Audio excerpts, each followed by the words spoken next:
Alright guys, Fuller coming to you with another video. Shout out to the whole LDBC. So man, it's unfortunate, but in boxing, it's a highly dangerous sport. It's very dangerous. You know, it's like you have to be a little bit crazy to want to box, you know what I mean? And I want to say it's a beautiful sport, but at the same time, it's just, man, shit, man. All I can say is that, like, man, I'm thankful that me, myself, I have not sustained damage that, has left me, in the predicament that, is within who's I'm about to talk about right now.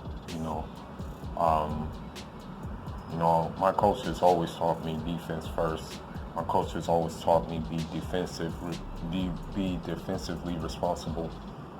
Of course, that has led people to say, oh, he's boring, oh, he's this, that, and the other.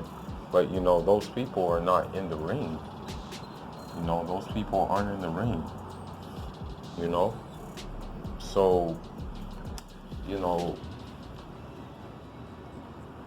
I understand that Pernell Whitaker died, but it was outside of the boxing ring. I'm not saying his death overshadows, or the death of the person I'm about to talk about overshadows Pernell Whitaker's death, But, the thing is, man,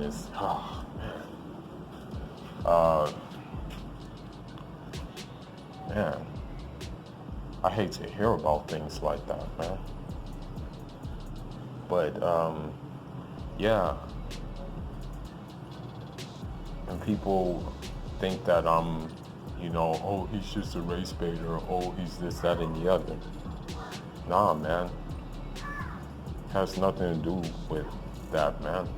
It's a human being who has a family that he's gonna leave behind, and possibly has kids he's gonna leave behind, And I'm talking about Maxim Dadashev, I guess that's his name, man. Yeah, so from his fight last weekend, man, it was really bad for him. The injuries sustained, were internal injuries in his brain. Like there was a vein which was popped, they said, and they had to do emergency surgery because of it, but unfortunately when he got to the hospital, man, his condition got worse and, he died, man. He died after the day after the official Russia Boxing Day or something like that. Yeah, he passed, man. So, damn, man, prayers go out to his family, man, and prayers go out to, his close ones and his loved ones, because me and my coach, man, were reflecting on this, and it goes on to say, like as a boxer, you have to look out for yourself first. Like, sure, the fans like to see that bloody, that pound 'em, rock 'em, sock 'em robot. They like to see that stuff, but at the end of the day, they're not the ones going home to families. They're not in the ring. They're not training day in and day out. They are not going through the psychological effects of fighting. I can only speak for myself when I say every time I fight, like, you're not the same person. You're not the same. If you know me, I'm just going to say that fighting runs in my family. You know what I mean? My uncle was a fighter, and, luckily with him, he walked out with all his senses. He walked out with everything intact. My dad necessarily wasn't a fighter, on the what wasn't a fighter in the ring, but he was a fighter in the field. You know, he was a guerrilla fighter, man. He fought colonialism. You know, he fought French and Portuguese. And I'm telling you, it was real on the field.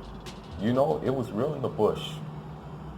So, you know, with that being said, it's like, man, like, psychologically, these things can have effects on you, you know, and luckily with my family, you know, with a lot of prayer, especially, that was key too, a lot of prayer and a lot of, you know, certain rituals and stuff like that, we were able to be, you know, A-okay. And so, you know, with boxing, man, I'm serious. Like, me personally, I view boxing like guerrilla warfare, man, because it's about getting hit. It's about hitting someone and not getting hit, man. And even when you're in the pocket with someone, if you're fighting on the inside, your job is still not to take damage. You know, your job is still to still elude as many possible punches as you can, and, you know, parry those punches, man. And so that's how I look at this, man. Like, there's, you know, Fidel Castro actually said something very remarkable about, like, he equated boxing to, you know, he equated guerrilla warfare to boxing, and he's like, there has to be an element of surprise. You know what I mean? He said that, you know, and that's why, man, you gotta, like, really keep from being hit, you know? You have to be a thinking cerebral fighter, and you can't really be thinking like that if you keep on getting hit. If you don't make the adjustments, you know? Like, you have to make adjustments as you go. And that comes from having a good corner too. Like, your corner has to really be your second set of eyes, you know? They have to see things and be like, okay, this is how it has to go, you know? Because if not, man, it's not going to be good, you know? You should never want to be hit. Like, you should never want to get hit, you know, for the love of for fans or anything like that, for fans to call you a warrior or something like that. You should never want to even engage, you know. That's the thing. You should never want to, like, do that to yourself, you know. And it's just with Gassiev, or whatever his name is, man. He just fighting that Puerto Rican cat. I mean, he was heavy-handed, man.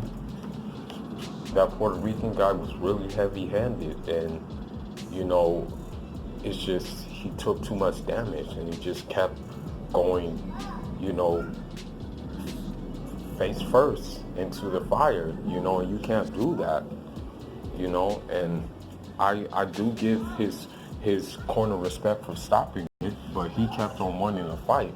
But it should have been stopped sooner, you know. But at the same time, they probably didn't know that they had, that he had that damage done to him, you know. So, I mean, there's a lot of dynamics, man, but it's sad, man. You know, you never want to hear about someone dying due to boxing. You know, you don't want to hear about someone dying in the ring, you know, because that shit ain't cool, man.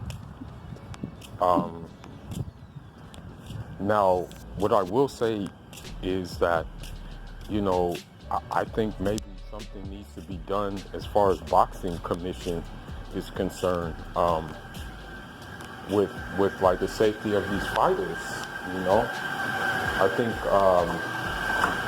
I think that they need to be more responsible in, like, keeping these fighters safe, man. You know, I don't, because at the end of the day, as hard as it is to believe, headgear can actually get you messed up more, because people figure with headgear that, you know, your head is protected, so they'll try to hit you harder. You know what I mean?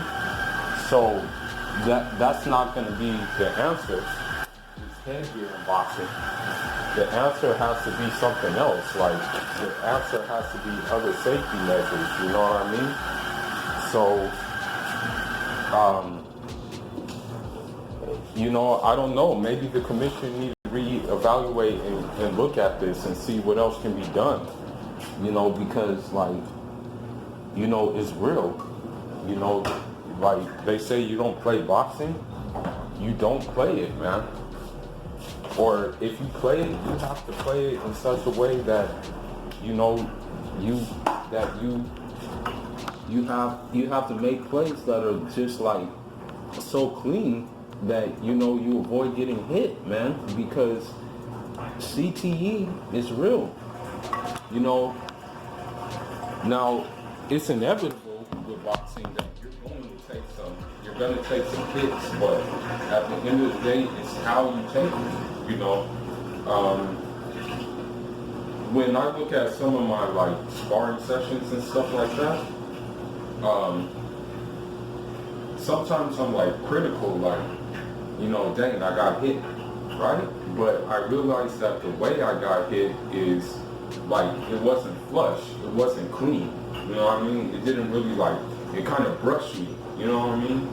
So it wasn't too bad, And so you kind of have to think about those things, man. You kind of have to think about,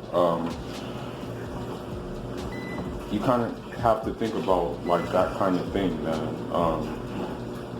Because of the simple fact that,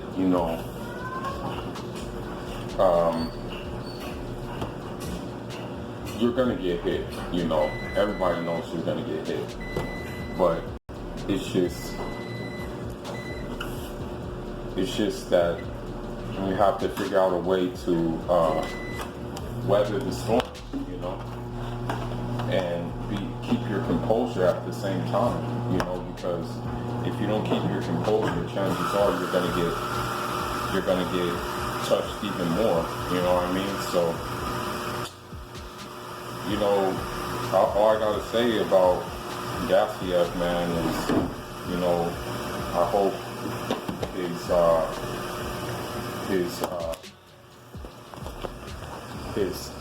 his family, you know what I mean? I hope they are given peace, and I hope their patience with this matter is A1. And this is a reminder to myself, and a reminder, it should be a reminder to any fighter, that this shit is real, man. This shit is real in the field. You know what I mean? And this is just a reminder to me, man, to really be, I'm already a defensively responsible fighter. I already have a good defense, and good movement, but this is just a reminder to furthermore refine it at all times, because you don't want this shit to happen to you, man. For real. You don't want this shit to happen to you, even if it's entertaining fans, Your life is more important than their entertainment, man. But this is not a one-off case, because you have fighters like, Terry Norris, who, you listen to him talk now, it's sad. You listen to a couple of fighters talk, it's sad, their senses are all gone. So, nah, man, getting hit ain't cool. But, they call it the sweet science. It's a science, man. It's an art of war. It's an art of war. It's like Sun Tzu, And that's how I view it, man. That's how it has to be viewed. Well, Fuller signing out, man. Leave your thoughts and comments about this. Enjoy.